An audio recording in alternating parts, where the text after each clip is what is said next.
Welcome to episode 169 of the Sports Marketing Machine podcast, powered by Revelocity Sports. I'm your host, Jeremy Nizer. This is part 2 of a 3-part series all about group sales. Last week we talked about personalization, understanding that a church, a company, a youth sports team, a school, a nonprofit, all buy for completely different reasons. The sales reps who recognize that before they make their pitch are the ones who get responses.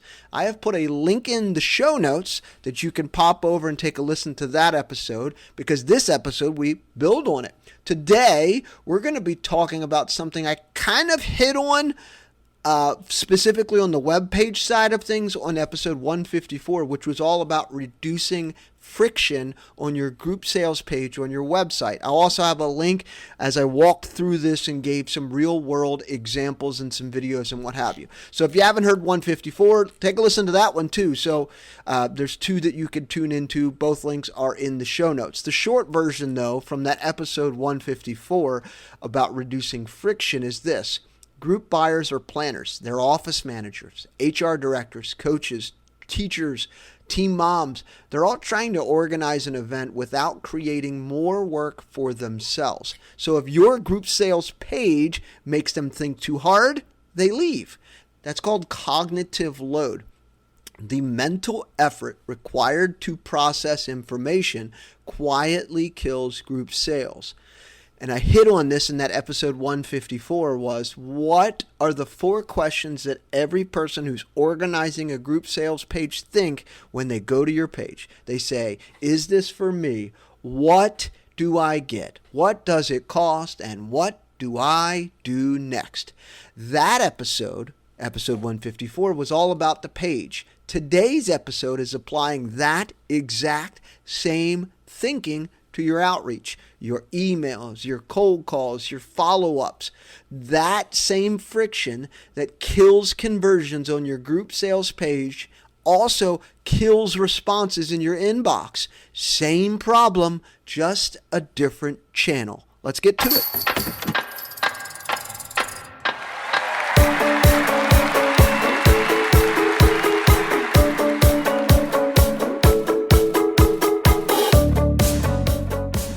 Here's the thing about cognitive load. It doesn't start when a group buyer lands on your website. Now that's one spot it definitely happens, but it doesn't always start there. It actually starts earlier than that. It starts the moment they got the email from you or the phone call and the voicemail that you left. Think about what a typical group sales cold email looks like. A paragraph of intro, a list of the packages, a mention of a picnic area, pricing buried somewhere in the middle, a vague call to action like, let me know if you're interested. By the time they've read 3 sentences, they're already doing mental gymnastics in their head. TLDR.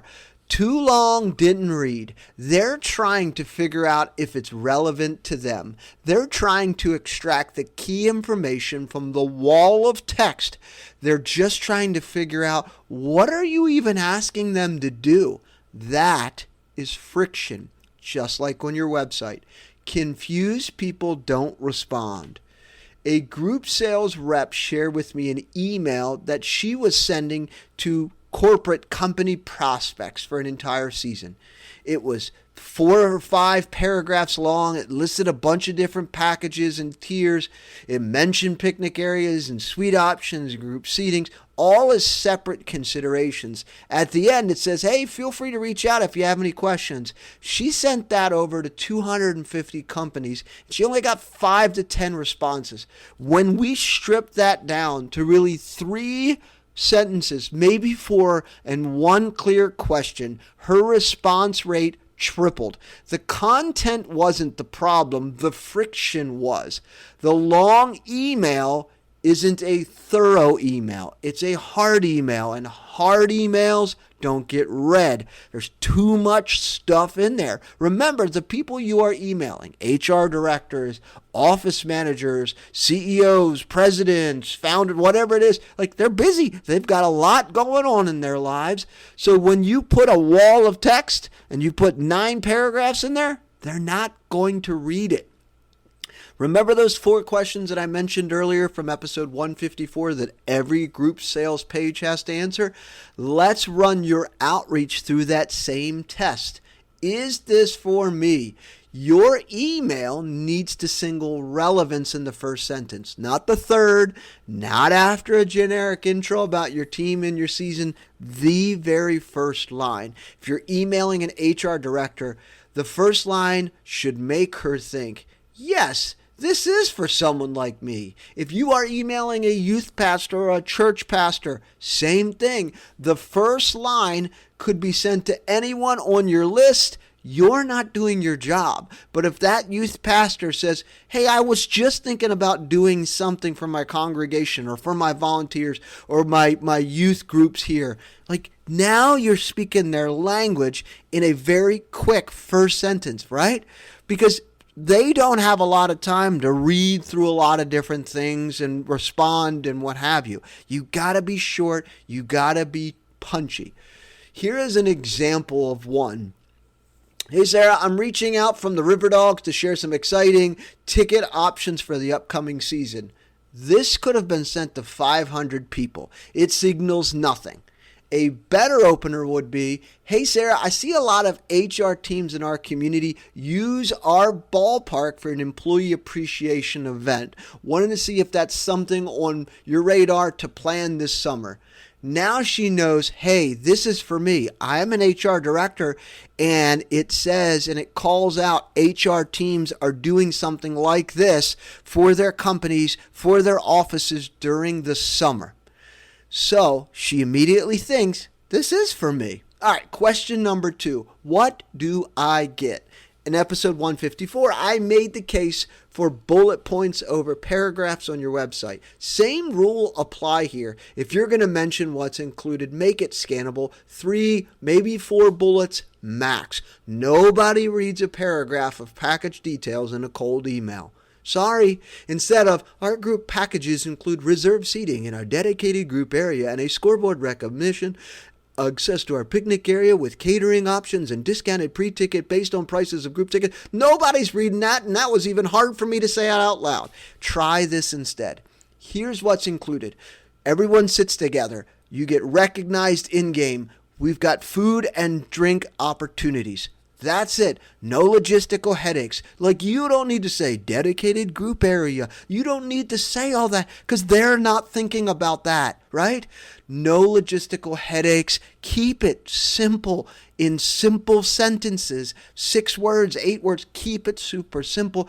They don't have time to think through all of the shenanigans that we typically put in there, truth be told. All right, question number 3. What does it cost? Episode 54, I made a strong case for starting and showing off the prices early instead of hiding them. This applies to your outreach too. You don't need to send your PDF packet that's got 9 pages in it about all your different group areas. You don't need to put that in a cold email. But giving them a ballpark removes a major friction point. When there's no pricing at all, the buyer's brain fills in the gaps. And at almost every single time, they're going to come up with a number that's too high.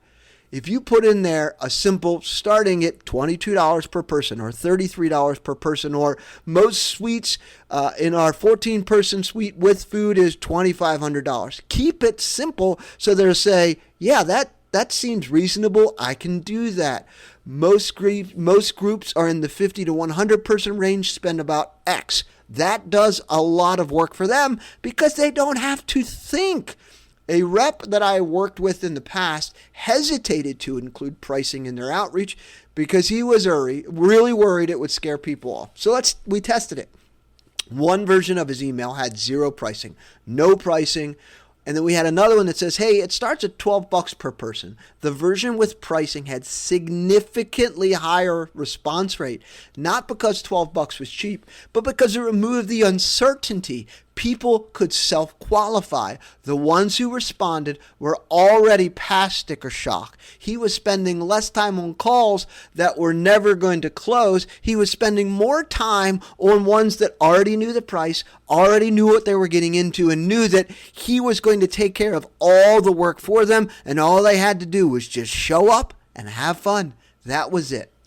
Question number 4, what do I do next?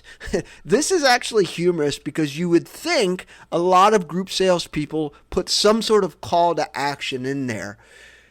But this is actually where it falls apart. The call to action is either missing, it's vague, or asks for too much. Let me know if you're interested is not a call to action. It puts the work back on the buyer. Feel free to reach out is not a call to action. It is a passive invitation that is easy to ignore.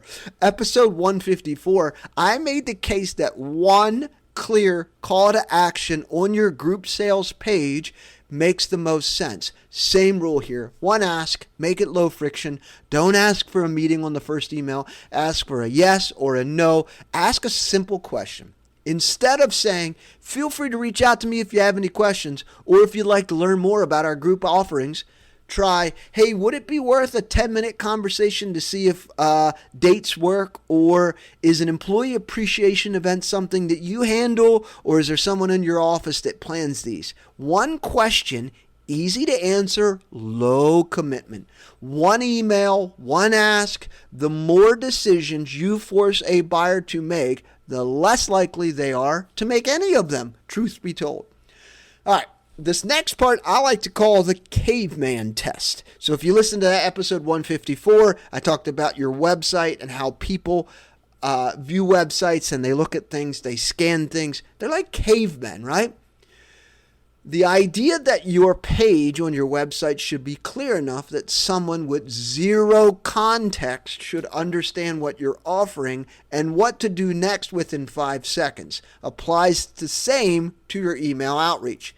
Hand your cold email to someone who has never heard of your team, or maybe heard of your team but hadn't even thought about doing an outing. Someone who doesn't follow baseball or hockey or soccer or basketball or whatever it is. Give them 10 seconds to read it. Then ask them these 3 questions. Who is this email for? What are they offering? And what do they want me to do? If they can't answer all 3, your email has a friction problem. It doesn't matter how good your offer is. It doesn't matter how good you've personalized it by the group type. If the message itself is hard to process, it won't get a response. This happened a couple years ago with a group sales manager. This exact test at a staff meeting. She printed out team's standard group sales emails, handed it to 3 people. One person was inside of their kitchen, one person was a groundskeeper, and one was an usher. They handed it to them.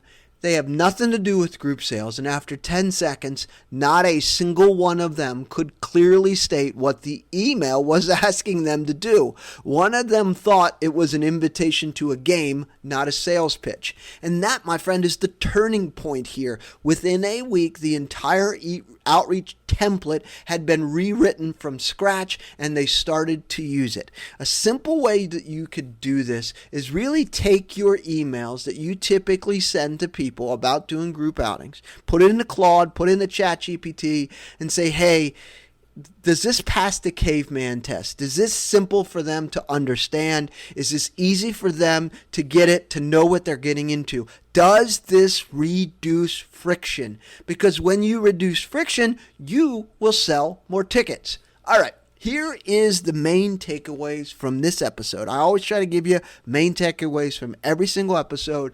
This is the ones from today.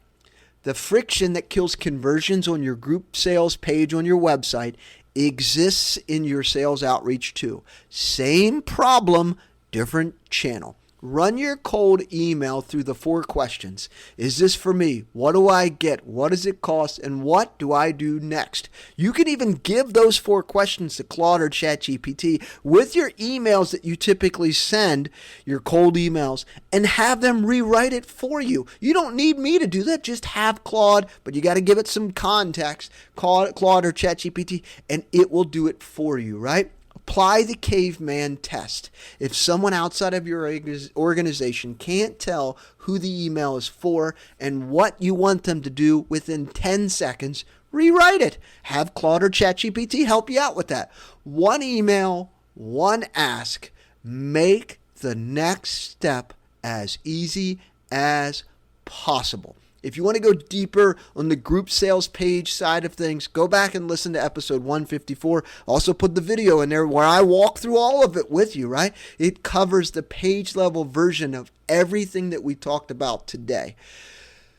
Later this week, so I'm going to do 2 episodes this week, which is super exciting. I'm fired up about that, just to get them going and get them into your ears as quick as possible, right? The next part here, and which is the last part of this series, this 3-part series, is that great reps place groups. It's the most strategic episode of the 3, and the one that reps never really think about, especially new reps. So I'm going to get into that one. It's going to come out a couple days after this one. Just take a listen here, but I'm going to put links in the show notes. But really, the big takeaways for you is I'm just trying to help you sell more group tickets, grow your fan base, sell more tickets, have a lot more fun at what you're doing. Because when you're having fun and you're having success and you're being very confident, everyone in your office, it's going to change the culture. People are going to be fired up to want to work there. They're going to stick around for years, right? But it doesn't start with a pizza party here or taking them out to dinner or lunch here. It starts with people having confidence in their jobs and thoroughly enjoying it. And that, my friend, comes from having some level of success. And in order to have some level of success, you got to be thinking about doing things differently so you feel like you're winning and feel like you're helping people accomplish their goals. So if you have found value in this episode, pop on over, share a rating or review on Spotify or Apple. It would mean the world to me, but more importantly, it would get this podcast in front of people who are just like you, trying to sell more tickets and grow your fan base. As always, if you ever need anything, you have questions, pop on over to Sports Marketing Machine. Let's schedule a call. I'm happy to chat with you about your group sales, what personalization looks like. What does this look like about lowering the cognitive load and making it easier for people to do business with you? Thanks for listening. Until next time.